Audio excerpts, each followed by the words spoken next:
Imagine, you wake up tomorrow and a stranger is sitting at your kitchen table. Same face, same name, same laugh, but older, wiser, and somehow personally offended by your spending history. Older you, deadpan. So, we need to talk about the 3 a.m. food deliveries. Younger you, bro. Who are you? Older you. I'm you. From the future. I came back for 2 reasons. First, to say you were right. Pineapple on pizza is actually fine. Second, to ask why you thought retirement was a later problem. Because that's what retirement planning really is. You're sending money forward in time to a version of you who can't go back and work overtime. And the big question everyone types at 2:11 a.m. is this. How much should I have saved by 30? How much by 40? How much should I save for retirement? Roth IRA or something else? Today we're going deep, but we're leaving breadcrumbs. Because the internet loves panic. And your future self does not have time for panic. They have knees, meet Tund, smart, hardworking, ambitious, and financially haunted. Tund isn't broke. But every month is a wrestling match between rent, food, family support, emergencies, and a mysterious creature called retirement. Then one day, Tund sees a viral post. By 30, you should have saved $200,000. Or you're finished. Like game over finished? And that's where most people get stuck. They don't need motivation. They need a map. So here's the map we'll follow. Simple, powerful, realistic. Targets by age, so you can measure progress. Savings rate, so you can actually get there. Account order, so taxes don't eat your future. And a behavior system, so it survives real life. That will do targets. We'll do accounts. We'll do the bills versus retirement battle. And we'll do it like a story. Because stories stick. For most of human history, retirement wasn't a life stage. It was, you stop working when your body negotiates a hostile takeover. Modern retirement systems came from society admitting a hard truth. People age, people weaken, and a civilization either plans for that or pays for it later. In the United States, a major milestone was the Social Security Act signed in 1935, creating a social insurance program designed to pay retired workers ongoing income. Translation: we can't build a stable society if old age equals disaster. But here's the twist.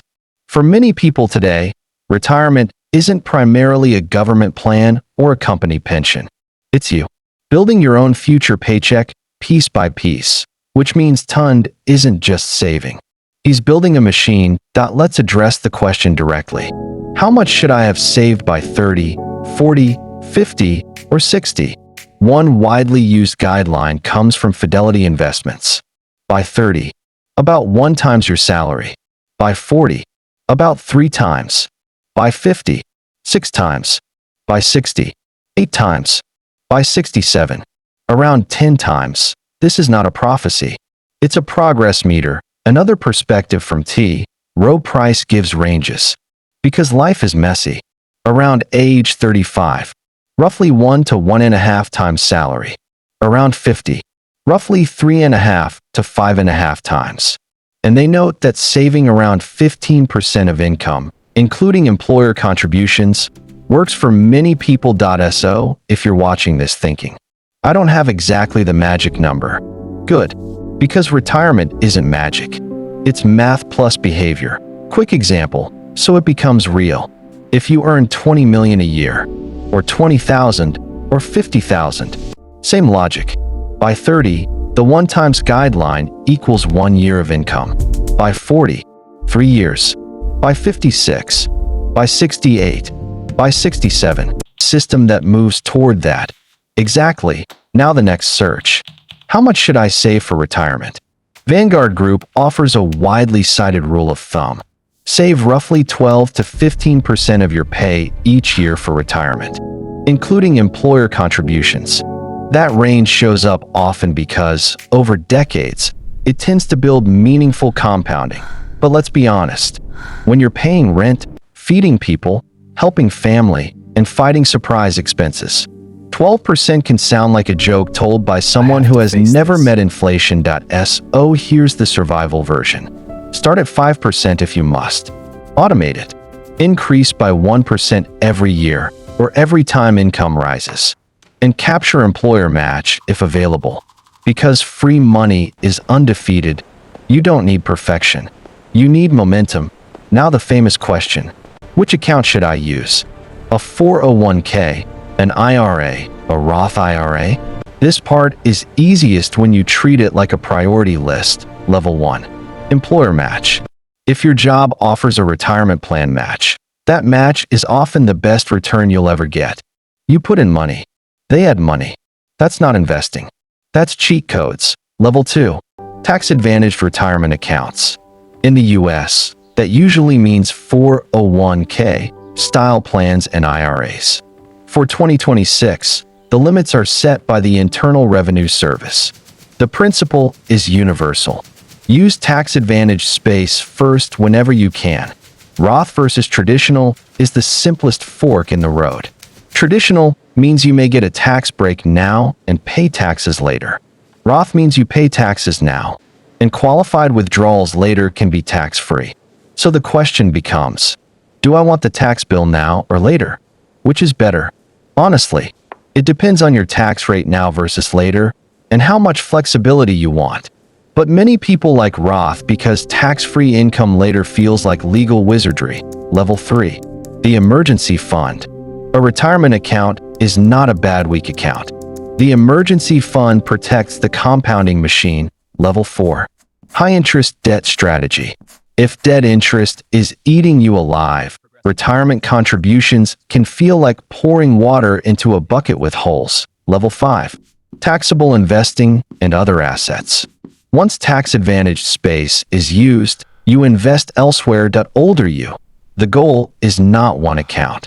The goal is a system that survives your real life. Most people think the choice is enjoy life now or save for retirement. That's a false war. The real answer is to build a rule that doesn't require daily willpower. Pick a starting percentage you can actually keep, even 3 to 5%. Automate it so it happens before spending. Increase it when income increases, not when motivation increases. And use targets as direction, not shame. Remember, age targets are benchmarks, not commandments. They are guidelines. No estimate fits every situation. Oh, you're not behind. You're just not done. Older you, listen. I don't need you to be perfect. I just need you to stop pretending time isn't passing. Pick a number. Start small. Automate it. And every year, turn the dial up. Because one day you'll wake up. And you'll be me. And I'd really like to inherit a life that isn't held together by prayers and painkillers. Younger you. Okay. What's the first step? Do this today. Seriously. Today, find your current retirement savings total. Compare it to a by-age benchmark, like 1 times salary by 30 or 3 times by 40. Set an automatic contribution aiming toward 12 to 15%, including employer match. And put contributions into the right order. Match, tax-advantaged accounts, emergency fund, then additional investing. Narrator. Retirement planning isn't about being rich. It's about making sure your future self doesn't look at your past self and ask, older you, calling from a portal, why did you spend the whole plan on vibes? If you want, comment your age and your biggest retirement question. We can break down real scenarios. I'm 30 and have 0 saved. What now? Roth versus traditional. How do I choose? I'm self-employed. What account should I use? I'm supporting family. How do I balance this? Because the goal isn't panic. The goal is a plan that keeps working even when life gets loud.